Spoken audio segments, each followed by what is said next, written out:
우리가 계속해서 예수님께서 이제 공생의 3개월을 남겨두고 베레아라고 하는 지역에서 제자들을 가르치는 내용을 살펴보고 있습니다. 자, 오늘 읽을 말씀을 보시면 예수님께서 길 가실 때 많은 무리가 예수님을 따랐다라고 말씀하고 있죠. 그 무리들은 예수님을 메시아로 알았기 때문에 예수님을 따라가고 있는 겁니다. 자, 그런데 그들은 잘못된 메시아관을 가지고 예수님을 따라가고 있었습니다. 병든 사람들이나 어떤 공고한 사람들은 예수님께서 자기의 병을 좀 고쳐주기를 원하는 마음으로, 그래서 예수님을 따라가고 있었던 것이고, 또 어떤 사람은 세상에서의 성공을 바라고 예수님을 따라가서 그 예수님을 통해서 내가 성공하겠노라라고 마음을 갖고 따라가는 사람들도 있었습니다. 또 어떤 사람은 로마로부터 정치적인 어떤 군사적인 독립을 꿈꾸면서 예수님을 통해서 그런 독립을 이루어야겠다라고 하는 마음으로 따라가는 사람들도 있었습니다. 자, 오늘 본문은 이렇게 잘못된 메시아관을 가지고 예수님을 따라오는 그런 사람들에게 예수님께서 주님의 제자가 되기 위해서는 조건이 있다. 3가지 조건을 예수님께서 제시하고 있습니다. 예수님께서 말씀하시는 첫 번째 조건은 26절에 나옵니다. 무릇 내게 오는 자가 자기 부모와 처자와 형제와 자매와 더욱이 자기 목숨까지 미워하지 아니하면, 다른 말로 하면 자기 목숨보다 나를 더 사랑하지 아니하면 능히 나의 제자가 되지 못한다 라고 말씀하고 있죠. 두 번째 조건은 27절입니다. 누구든지 자기 십자가를 지고 나를 따르지 않으면 능히 내 제자가 되지 못한다.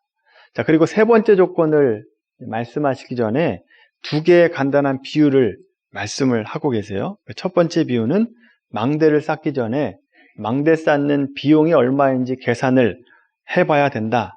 그리고 나서 쌓아야 된다라고 하는 비유고, 두 번째 비유는 어떤 임금이 다른 임금과 싸우려고 할 때 내가 이기지 못하겠다 싶으면 미리 가서 화친을 청해서 싸움이 일어나지 않게 하는 것이 더 낫다라고 하는 비유로 말씀하고 있습니다.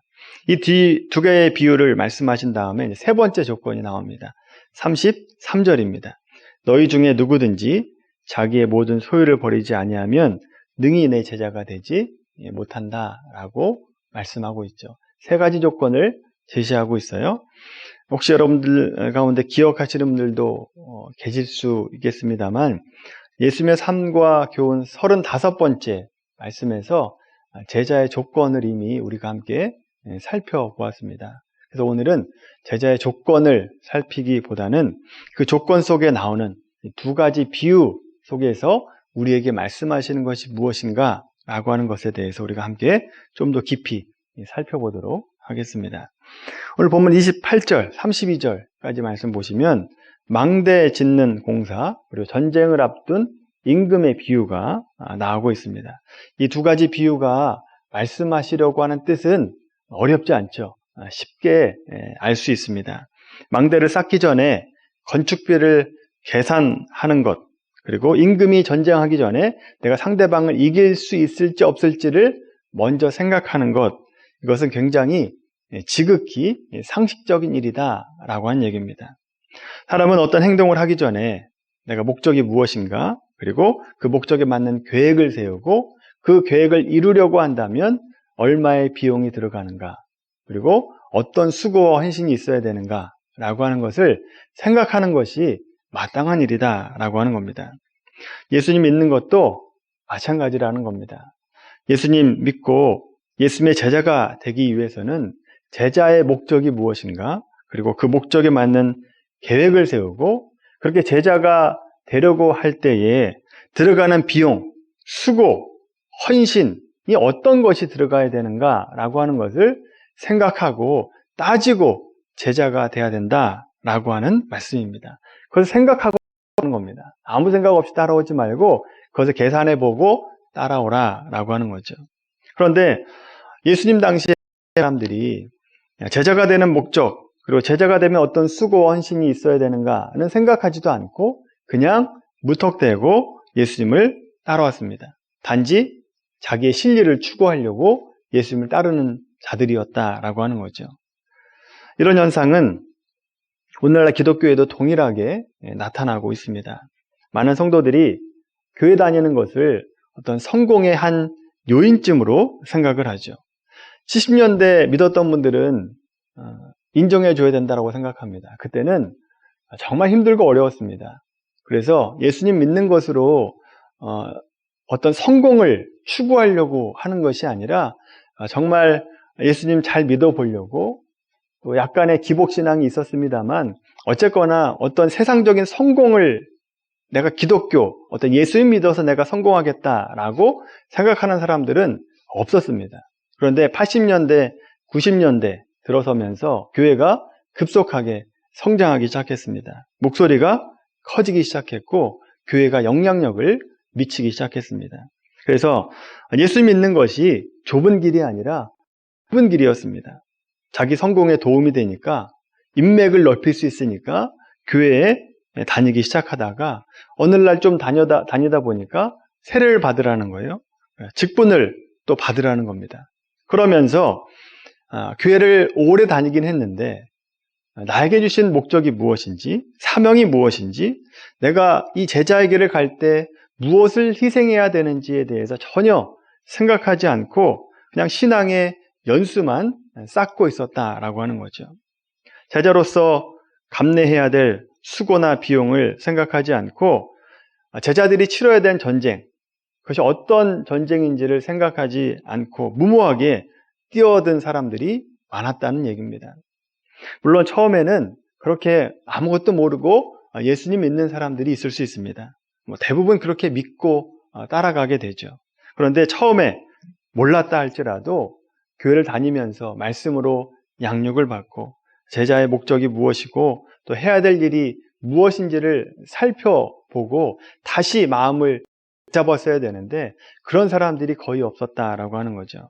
자, 그렇다 보니까 그리스도인의 삶을 중도에 탈락하는 분들이 많게 됐습니다. 그래서 오늘날 가나안 성도가 급속하게 늘어나게 됐죠. 가나안 성도가 뭔지 아십니까? 교회 안 나가 성도를 거꾸로 한 게 가나안 성도입니다. 오늘날 교회는 안 나가는데 내가 구원받았다라고 생각하는 사람들이 꽤 있습니다. 그전에도 많았는데 코로나가 점점 퍼지면서 온라인 예배 드리는 성도들이 더욱더 많아지면서 가나안 성도가 폭발적으로 증가를 했습니다. 결국 이 두 가지 비유는 우리에게 주는 말씀이 명확합니다. 명확한 목적과 계획이 없는 상태로 예수님의 진정한 제자가 될 수 없다라고 한 뜻입니다.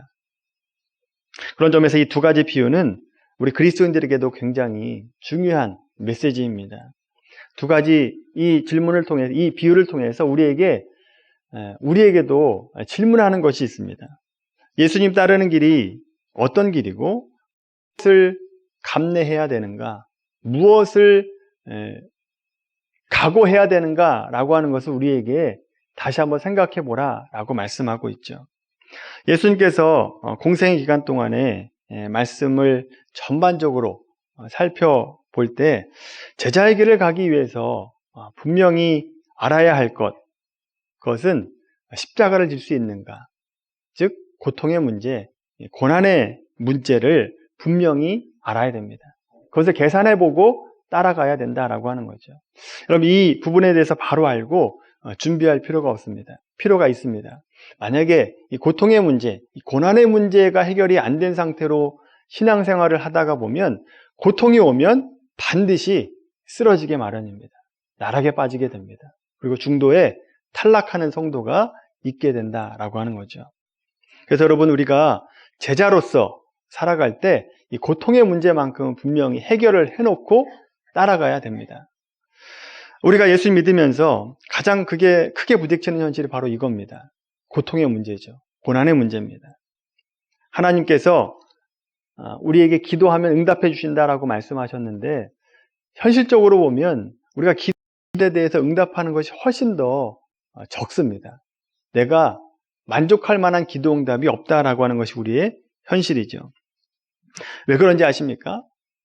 왜 그러느냐? 하나님께서 그리스도인들에게 1차적으로 목적하시는 것이 고통을 면하는 것이 아니기 때문에 그렇습니다. 하나님께서 우리에게 원하시는 것, 너 고통이 없게 해주겠다. 그것이 우리에게 원하시는 뜻이 아니다라고 하는 거죠. 하나님께서 분명히 나를 사랑하신다라고 했는데 왜 사랑하시는 하나님의 자녀가 고통당하는 것을 그냥 내버려 두실까? 라고 생각을 한다면 이런 질문을 해야 됩니다. 왜 하나님은 그리스도인들에게, 하나님의 자녀에게 고통과 고난을 허락하실까? 분명히 유익이 있기 때문에 고통을 주실 텐데 그렇다면 그 유익은 무엇일까를 생각해야 된다라고 하는 거죠. 고통을 면하지 않게 하셨다라고 한다면 고통의 유익이 있을 것이다라고 하는 것을 알고 그 유익을 분명하게 정립을 해놓고 제자의 길을 가야 된다라고 하는 거죠. 그럼 이것이 모든 그리스도인들에게 있어서 중요한 질문입니다. 그리고 해답을 가지고 있어야 됩니다. 이 해답이 오늘 우리가 한번 살펴보려고 하는 오늘 말씀입니다. 첫 번째, 그리스도인들에게 고난을 주는 이유. 그 이유는 온전한 그리스도인들을 만들기 위해서 고통과 고난을 허락하신다라고 하는 겁니다. 이 고통의 문제를 말할 때 빠지지 않고 나오는 인물 중에 하나가 야곱입니다. 여러 사람들이 있지만 그 중에 야곱도 참 고생을 많이 했죠. 그의 형의 축복을 가로채서 하란으로 도망을 가야 했고 하란에서 자기가 의도하지 않게 부인을 4명이나 얻어서 살아야 했습니다. 당시 문화를 생각하면 많은 부인을 얻는 것이 축복이었는지 모르겠습니다만 성경을 보면 야곱이 부인을 4명 얻은 것이 축복이 아닙니다. 밤마다 누구의 장막에 들어가야 되는지 자기가 결정한 것이 아니라 눈치를 봅니다. 자기 아내의 눈치를 보면서 잠자리를 들어갔다라고 하는 거죠. 외삼촌 라반도 욕심이 많은 사람이라서 그 아래 사는 것이 호락호락하지 않았습니다. 하란의 생활을 접고 돌아오는 길에 형 에서가 자기를 죽이려고 한다라고 한 얘기를 듣고 노심초사하면서 형의 환심을 살려고 얼마나 노력을 합니까? 마음 졸이면서 그 길을 갑니다. 또 그 이후에 야곱이 많은 어려움을 실제로 당합니다. 야곱이 얼마나 힘든 삶을 살았는가 그것을 자기 입으로 시인한 말씀이 나와요. 창세기 47장 9절에 보시면 바로왕 앞에서 자기의 인생을 회고하면서 이렇게 얘기합니다. 제가 읽겠습니다. 야곱이 바로에게 아뢰되 내 나그네 길이 세월이 130년이니이다. 내 나이가 얼마 못 되니 우리 조상의 나그네 길의 연조에 미치지 못하나 험악한 세월을 보내었나이다. 자기 스스로도 내 인생이 험악했다라고 고백하고 있죠. 야곱의 어려운 인생을 그대로 묻어있는 고백입니다. 자, 그렇다면 야곱은 태중에서 하나님의 선택을 받았는데 왜 선택받은 그 야곱의 인생에 그런 고난이 많아야 되는가라고 하는 겁니다. 우리가 생각할 때는 하나님의 선택을 받았으면 고난이 없어야 된다라고 생각하지 않습니까? 근데 왜 선택받은 야곱은 그렇게 힘들고 어려운 삶을 살아갔는가라고 하는 거죠. 그 이유를 알아보기 위해서 히브리서 12장 말씀 한번 찾아보겠습니다. 히브리서 12장 말씀입니다. 신약성경 히브리서 12장 신약성경 365페이지입니다. 신약성경 365페이지 히브리서 12장 말씀. 자, 찾아 놓으시고 저를 보세요. 자, 히브리서 말씀은요. 초대교회 성도들, 어려움 당하는 초대교회 성도들에게 위로와 어떤 건면해 주는 말씀입니다. 힘든 삶 가운데 있는 히브리서를 받는 교인들에게 위로를 주는 메시지라고 하는 거죠. 자, 그런 의미에서 히브리서 12장 앞장에 있는 11장 말씀 보시면 고난 중에도 믿음을 지켰던 모범적인 신앙인들의 이름이 나오고 있습니다. 자, 그리고 12장 자, 들어와 보시면 자, 5절 6절 보시면 징계와 꾸지람에 관한 말씀이 나옵니다. 그리고 7절 말씀 보시면 좀 이해하기 힘든 구절이 나와요. 너희가 참음은 징계를 받기 위함이라 마치 하나님께서 우리에게 고난과 어려움을 주는 분인 것처럼 오해하게 만드는 구절이다라고 하는 거죠. 그런데 여러분, 이 말씀은 이런 의미가 있습니다. 이 징계라고 하는 단어, 헬라어 원문으로 보면 파이데이아라고 하는 뜻입니다. 파이데이아는 어린이라고 하는 뜻입니다. 그리고 아들이라고 하는 뜻이 있습니다. 그래서 파이디온이라고 하는 단어에서 파생된 단어가 징계라고 하는 단어입니다. 그래서 징계와 아들이라고 하는 이 단어는 사실 같은 단어다라고 얘기할 수 있습니다. 징계하고 아들이 같은 단어입니다. 자, 그래서 여러분 히브리서 12장 말씀에서 징계라고 하는 단어가 나올 때마다 그 단어에다가 아들을 넣어보시거나 아들 만들기를 넣어보시면 전부 자연스럽게 그 뜻이 풀리게 됩니다. 7절 말씀 보세요.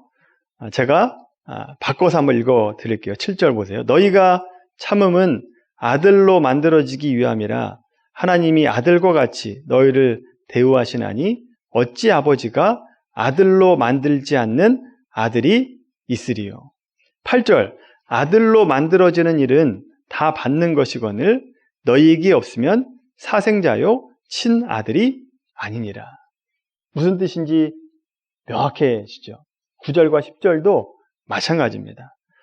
결국 하나님께서 원하시는 것이 무엇인가 하면 자녀를 낳아놓는 것으로 끝나는 것이 아니라 자녀를 낳았으면 제대로 된 아들을 내가 만들겠다. 제대로 된 자녀를 만들겠다라고 하는 겁니다. 그래서 제자들에게 고난을 주시고 있다라고 하는 거죠. 그런 차원에서 여러분, 이 땅을 살아갈 때 예수님 믿는 자의 삶이 편할 것인가, 아니면 믿지 않는 자의 삶이 편할 것인가, 어느 삶이 더 편할 것 같습니까? 오늘 말씀을 근거로 하면 예수님 믿는 자의 삶이 훨씬 더 어렵다라고 하는 것을 알게 되죠. 왜냐? 통제하는 사람이 있기 때문에 그렇습니다. 우리에게 간섭하는 분이 있다라고 하는 거죠. 안 믿는 사람이 훨씬 더 편하죠. 왜요? 통제하는 사람이 없기 때문에 그렇습니다. 근데 여러분, 어린 자녀에게 부모님이 통제가 없다라고 한다면 그것이 정말 행복한 겁니까? 그것이 과연 정말 그 아이에게 좋은 것입니까? 아이 입장에서 부모님의 통제가 없으면 편할 수밖에 없습니다. 게임을 해도 뭐라고 하는 사람이 없고, 공부를 안 해도 뭐라는 사람이 없고, 예의 범절을 안 지켜도 상관이 없습니다. 밤새 동영상을 보든 말든 관심을 쓰는 사람이 없습니다. 몸은 편하죠. 자기는 편하다라고 생각할 수 있습니다. 그런데 여러분, 나중에 되면 깨닫게 되죠. 어렸을 때 자기 마음대로 하는 것이 편한 것 같았습니다만 그것이 결코 행복한 것이 아니구나 라고 하는 것을 깨닫게 되죠. 마찬가지로 하나님의 자녀로서 하나님의 간섭과 인도하심을 받고 사는 것이 어렵습니다. 쉽지가 않습니다. 그러나 나중에 생각을 해보면 하나님의 간섭이 나에게 은혜였구나 라고 하는 것을 깨닫게 되는 거죠. 조금만 생각해봐도 부모님이 자녀들을 간섭하는 것은 자녀들의 행복을 위해서 하는 것이지, 그 유익을 위해서 하는 것이지 부모의 행복을 위해서 하는 것은 아니다라고 하는 것을 알게 되죠. 미워서 하는 것이 아닙니다. 오히려 사랑하기 때문에 이 세상을 살아갈 때 올바로 살아갈 수 있도록 훈련하는 겁니다. 다그치고 절제시키는 거죠. 여러분, 훈련을 기뻐서 하는 사람이 없습니다. 누가 기뻐서 훈련을 합니까? 근데 나중에 도움이 되기 때문에 훈련을 하는 거죠.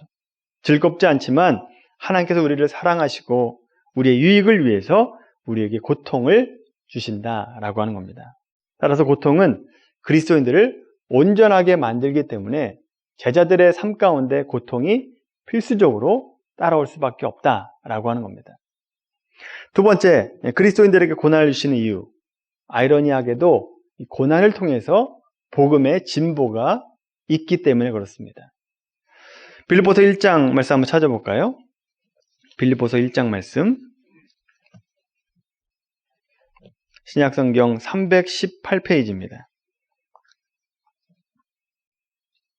빌립보서 1장 12절부터 18절까지 말씀입니다.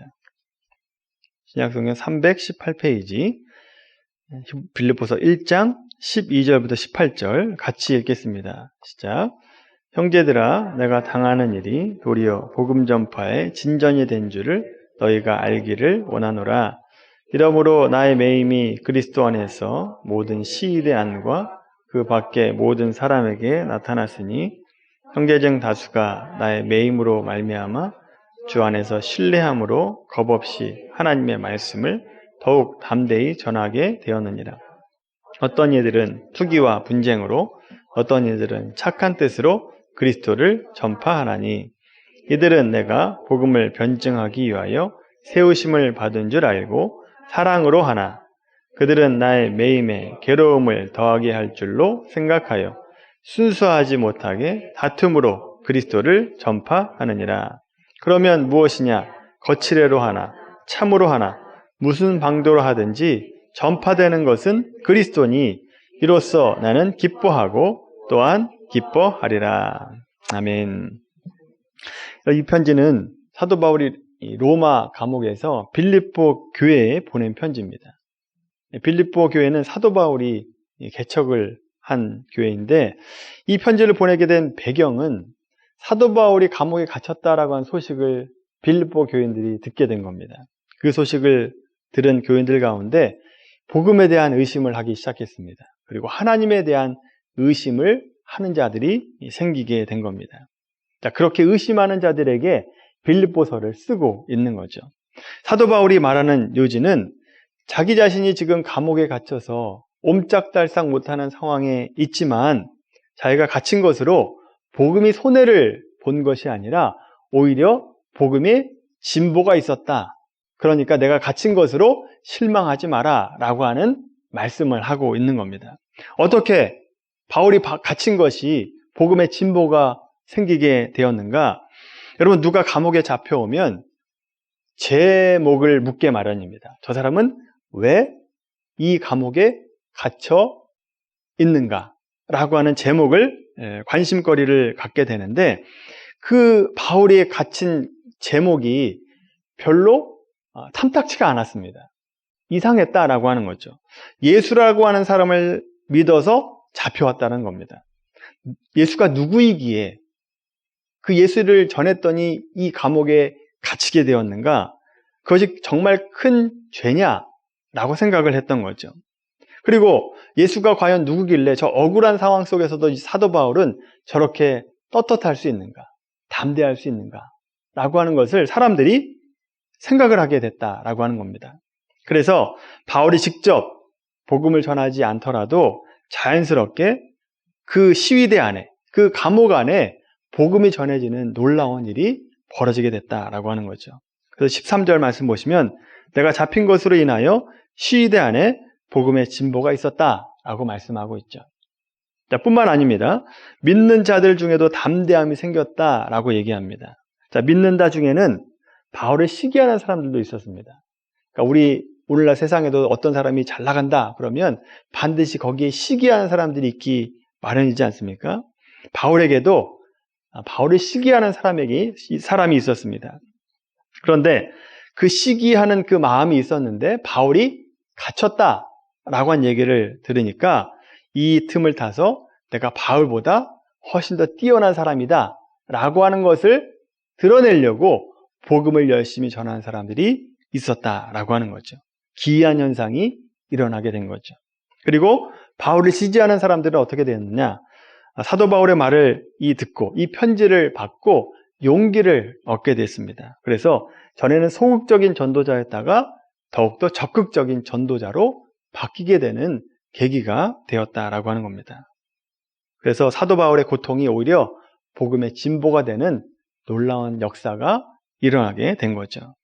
이렇게 고난 가운데도 복음의 진보가 있는 것을 보고 사도 바울이 중요한 진리를 하나 깨닫게 됩니다.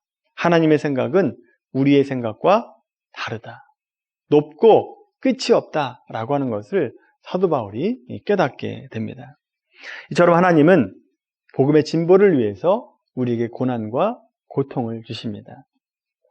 여러분, 이것을 명확하게 보여주는 것이 바로 순교입니다. 순교.